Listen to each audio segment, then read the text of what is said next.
ओम नमः शिवाय। श्री विद्येश्वर संहिता 11वां अध्याय शिवलिंग की स्थापना और पूजन की विधि का वर्णन। ऋषियों ने पूछा, सूत जी, शिवलिंग की स्थापना कैसे करनी चाहिए तथा उसकी पूजा कैसे, किस काल में तथा किस द्रव्य द्वारा करनी चाहिए। सूत जी ने कहा, महर्षियों, मैं तुम लोगों के लिए इस विषय का वर्णन करता हूँ।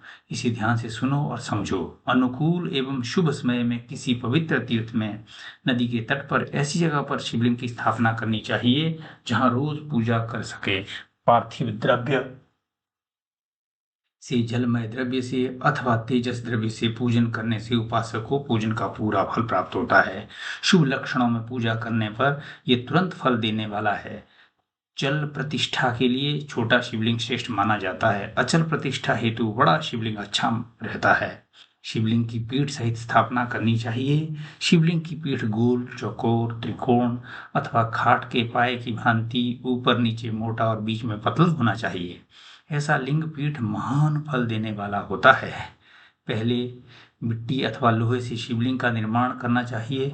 जिस द्रव्य से लिंग का निर्माण हो उसी से उसकी पीठ बनाना चाहिए। यही अचल प्रतिष्ठा वाले शिवलिंग की विशेषता है। चल प्रतिष्ठा वाले शिवलिंग में लिंग व प्रतिष्ठा एक ही तत्व से बनानी चाहिए। लिंग की लंबाई स्थापित करने वाले मनुष्य के 12 अंगुल के बराबर होनी चाहिए। इससे कम होने पर फल भी कम प्राप्त होता है, परंतु 12 अंगुल से लंबाई अधिक भी हो सकती है। चल लिंग में लंबाई स्थापित करने वाले के 1 अंगुल के बराबर होनी चाहिए, उससे कम नहीं। यजमान को चाहिए कि वह शिल्प शास्त्र के अनुसार देवालय बनवाए तथा उसमें सभी देवगणों की मूर्ति स्थापित करे। देवालय का गर्भगृह सुंदर, सुदृढ़ और स्वच्छ होना चाहिए। उसमें पूर्व और पश्चिम में 2 मुख्य द्वार हों। जहाँ शिवलिंग की स्थापना करनी हो उस स्थान के गर्त में नीलम, लाल, वैदूर्य, श्याम, मरकत, मोती, मूंगा, गोमेद और हीरा, इन 9 रत्नों को वैदिक मंत्रों के साथ छोड़ें। 5 वैदिक मंत्रों द्वारा 5 स्थानों से पूजन करके अग्नि में आहुति दें और परिवार सहित मेरी पूजा करके आचार्य को धन से तथा भाई बंधुओं को मनचाही वस्तु से संतुष्ट करें। याचकों को स्वर्ण, गृह एवं भू संपत्ति तथा गाय आदि प्रदान करें। स्थावर जंगम सभी जीवों को यत्न पूर्वक संतुष्ट कर एक गड्ढे में स्वर्ण तथा 9 प्रकार के रत्न भरकर वैदिक मंत्रों का उच्चारण करके परम कल्याणकारी महादेव जी का ध्यान करें। तत्पश्चात नाद घोष से युक्त महामंत्र ओमकार ओम का उच्चारण करके गड्ढे में पीठ युक्त शिवलिंग की स्थापना करें। वहाँ परम सुंदर मूर्ति की भी स्थापना करनी चाहिए तथा भूमि संस्कार की विधि जिस प्रकार शिवलिंग के लिए की गई है उसी प्रकार मूर्ति की प्रतिष्ठा भी करनी चाहिए। मूर्ति की स्थापना अर्थात प्रतिष्ठा पंचाक्षर मंत्र से करनी चाहिए। मूर्ति को बाहर से भी लिया जा सकता है, परंतु वे साधु पुरुषों द्वारा पूजित हो। इस प्रकार शिवलिंग व मूर्ति द्वारा की गई महादेव जी की पूजा शिव पद प्रदान करने वाली है। स्थावर और जंगम से लिंग भी 2 तरह का हो गया है।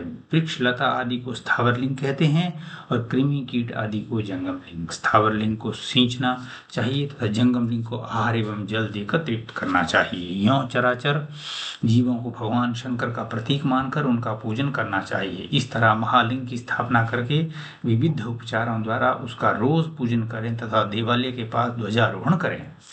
शिवलिंग साक्षात शिव का पद प्रदान करने वाला है।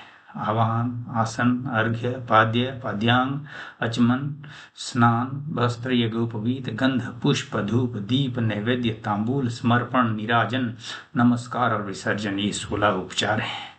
उनके द्वारा पूजन करें। इस तरह किया गया भगवान शिव का पूजन शिव पद की प्राप्ति कराने वाला है। सभी शिवलिंगों की स्थापना के उपरांत, चाहे वे मनुष्य द्वारा स्थापित, ऋषियों या देवताओं द्वारा अथवा अपने आप प्रकट हुए हों, सभी का उपर्युक्त विधि से पूजन करना चाहिए, तभी फल प्राप्त होता है। उसकी परिक्रमा और नमस्कार करने से शिव पद की प्राप्ति होती है। शिवलिंग का नियम दर्शन भी कल्याणकारी होता है। मिट्टी, आटा, गाय के गोबर, फूल, कनेर, पुष्प, फल, गुड़, मक्खन, भस्म अथवा अन्न से शिवलिंग बनाकर प्रतिदिन पूजन करें तथा प्रतिदिन 10,000 प्रण मंत्रों का जाप करें अथवा दोनों संध्याओं के समय 1 सहस्र प्रण मंत्रों का जाप करें। इससे भी शिव पद की प्राप्ति होती है। जब काल में प्रणव मंत्र का उच्चारण मन की शुद्धि करता है। नाद और बिंदु से युक्त ओंकार को कुछ विद्वान समान प्रणव कहते हैं। प्रतिदिन 10,000 मंत्राक्षर मंत्र का जाप करना अथवा दोनों संध्याओं को 1 सहस्त्र मंत्र का जाप शिव पद की प्राप्ति कराने वाला है। सभी ब्राह्मणों के लिए प्रणव से युक्त पंचाक्षर मंत्र अति फलदायक है। कलश से या स्नान, मंत्र की दीक्षा, मातृकाओं का संन्यास, सत्य से पवित्र अंतःकरण, ब्राह्मण तथा ज्ञानी गुरु सभी को उत्तम माना गया है। पंचाक्षर मंत्र का 5 करोड़ जाप करने से मनुष्य भगवान शिव के समान हो जाता है। 1, 2, 3 अथवा 4 करोड़ जाप करके मनुष्य क्रमशः ब्रह्मा, विष्णु, रुद्र तथा महेश्वर का पद प्राप्त कर लेता है। यदि 1000 दिनों तक प्रतिदिन 1 सहस्त्र जाप पंचाक्षर मंत्रों का किया जाए और प्रतिदिन ब्राह्मण को भोजन कराया जाए तो इससे अभीष्ट कार्य की सिद्धि होती है। ब्राह्मण को प्रतिदिन प्रातःकाल 1008 बार गायत्री मंत्र का जाप करना चाहिए, क्योंकि गायत्री मंत्र शिव पद की प्राप्ति कराता है। वेद मंत्रों और वैदिक सूक्तियों का भी नियम से जाप करें। अन्य मंत्रों में जितने अक्षर हैं उनके उतने लाख जाप करें। इस प्रकार यथाशक्ति जाप करने वाला मनुष्य मोक्ष प्राप्त करता है। अपनी पसंद से कोई एक मंत्र अपनाकर प्रतिदिन उसका जाप करें अथवा ओम का नित्य 1 सहस्त्र जाप करें। ऐसा करने से संपूर्ण मनोरथों की सिद्धि होती है। जो मनुष्य भगवान शिव के लिए फुलवाड़ी या बगीचे लगाता है तथा शिव मंदिर में झाड़ने बुहारने का सेवा कार्य करता है, ऐसे शिव भक्त को पुण्य कर्म की प्राप्ति होती है। अंत समय में भगवान शिव उसे मोक्ष प्रदान करते हैं। काशी में निवास करने से भी योग और मोक्ष की प्राप्ति होती है, इसलिए आमरण भगवान शिव के क्षेत्र में निवास करना चाहिए। उस क्षेत्र में स्थित बावड़ी, तालाब, कुआं और पोखर को शिवलिंग समझकर वहां स्नान, दान और जाप करके मनुष्य भगवान शिव को प्राप्त कर लेता है। जो मनुष्य शिव के क्षेत्र में अपने किसी मृत संबंधी का दाह, दशा, मासिक श्राद्ध अथवा वार्षिक श्राद्ध करता है अथवा अपने पितरों को पिंड देता है, वह तत्काल सभी पापों से मुक्त हो जाता है और अंत में शिव पद को प्राप्त करता है। लोक में अपने वर्ण के अनुसार आचरण करने और सदाचार का पालन करने से शिव पद की प्राप्ति होती है। निष्काम भाव से किया गया कार्य अभीष्ट फल देने वाला एवं शिव पद प्रदान करने वाला होता है। दिन के प्रातः, मध्याह्न और सायं 3 विभाग होते हैं। इनमें सभी को एक एक प्रकार के कर्म का प्रतिपादन करना चाहिए। प्रातःकाल रोजाना दैनिक शास्त्र कर्म, मध्याह्न सकाम कर्म तथा सायंकाल शांति कर्म के लिए पूजन करना चाहिए। इसी प्रकार रात्रि में 4 प्रहर होते हैं, उनमें से बीच के 2 प्रहर निशीथ काल कहलाते हैं। इसी काल में पूजा करनी चाहिए, क्योंकि ये पूजा अभीष्ट फल देने वाली है। कलयुग में कर्म द्वारा ही फल की सिद्धि होगी। इस प्रकार विधि पूर्वक और समयानुसार भगवान शिव का पूजन करने वाले मनुष्य को अपने कर्मों का पूरा फल मिलता है। ऋषियों ने कहा, सूत जी, ऐसे पुण्य क्षेत्र कौन कौन से हैं जिनका आश्रय लेकर सभी स्त्री पुरुष शिव पद को प्राप्त कर लें? कृपया कर हमें बताएं। ओम। 12वां अध्याय, मोक्षदायक पुण्य क्षेत्रों का वर्णन। सूत जी बोले, हे विद्वान और बुद्धिमान महर्षियों, मैं मोक्ष देने वाले शिव क्षेत्रों का वर्णन कर रहा हूँ। पर्वत, वन और काननों सहित इस पृथ्वी का विस्तार 50 करोड़ योजन है। भगवान शिव की इच्छा से पृथ्वी ने सभी को धारण किया है। भगवान शिव ने भूतल पर विभिन्न स्थानों पर वहां के प्राणियों को मोक्ष देने के लिए शिव क्षेत्र का निर्माण किया है। कुछ क्षेत्रों को देवताओं और ऋषियों ने अपना निवास स्थान बनाया है, इसलिए उसमें तीर्थत्व प्रकट हो गया है। बहुत से तीर्थ ऐसे हैं जो स्वयं प्रकट हुए हैं। तीर्थ क्षेत्र में जाने पर मनुष्य को सदा स्नान, दान और जाप करना चाहिए, अन्यथा मनुष्य रोग, गरीबी तथा मुक्ता आदि दोषों का भागी हो जाता है। जो मनुष्य अपने देश में मृत्यु को प्राप्त होता है वह इस पुण्य के फल से दोबारा मनुष्य योनि प्राप्त करता है, परंतु पापी मनुष्य दुर्गति को ही प्राप्त करता है। हे ब्राह्मणों, पुण्य क्षेत्र में किया गया पाप कर्म अधिक दृढ़ हो जाता है, अतः पुण्य क्षेत्र में निवास करते समय पाप कर्म करने से बचना चाहिए। सिंधु और सतलुज नदी के तट पर बहुत से पुण्य क्षेत्र हैं। सरस्वती नदी परम पवित्र और 60 मुख वाली है, अर्थात उसकी 60 धाराएं हैं। इन धाराओं के तट पर निवास करने से परम पद की प्राप्ति होती है। हिमालय से निकली हुई पुण्य सलिला गंगा 100 मुख वाली नदी है। इसके तट पर काशी, प्रयाग आदि पुण्य क्षेत्र हैं। मकर राशि में सूर्य होने पर गंगा की तटभूमि अधिक प्रशस्त एवं पुण्यदायक हो जाती है। सोनभद्र नदी की 10 धाराएं हैं। बृहस्पति के मकर राशि में आने पर यह अत्यंत पवित्र तथा अभीष्ट फल देने वाली है। इस समय यहाँ स्नान और उपवास करने से विनायक पद की प्राप्ति होती है। पुण्य सलीला महानदी नर्मदा के 24 मुख हैं। इसमें स्नान करके तट पर निवास करने से मनुष्य को वैष्णव पद की प्राप्ति होती है। तमसा के 12 तथा रेवा के 10 मुख हैं। परम पुण्यमयी गोदावरी के 21 मुख हैं। ये ब्रह्म हत्या तथा गोवध पाप का नाश करने वाली एवं रुद्र लोक देने वाली है। कृष्णवेणी नदी समस्त पापों का नाश करने वाली है। इसके 18 मुख हैं तथा ये विष्णु लोक प्रदान करने वाली है। तुंगभद्रा 10 मुखी है एवं ब्रह्मलोक देने वाली है। सुवर्णमुखी के 9 मुख हैं। ब्रह्मलोक से लौटे जीव इसी नदी के तट पर जन्म लेते हैं। सरस्वती नदी, पंपा सरोवर, कन्याकुमारी, अंतरीप तथा शुभ कारक श्वेत नदी सभी पुण्य क्षेत्र हैं। इनके तट पर निवास करने से इंद्रलोक की प्राप्ति होती है। महानदी कावेरी परम पुण्यमयी है।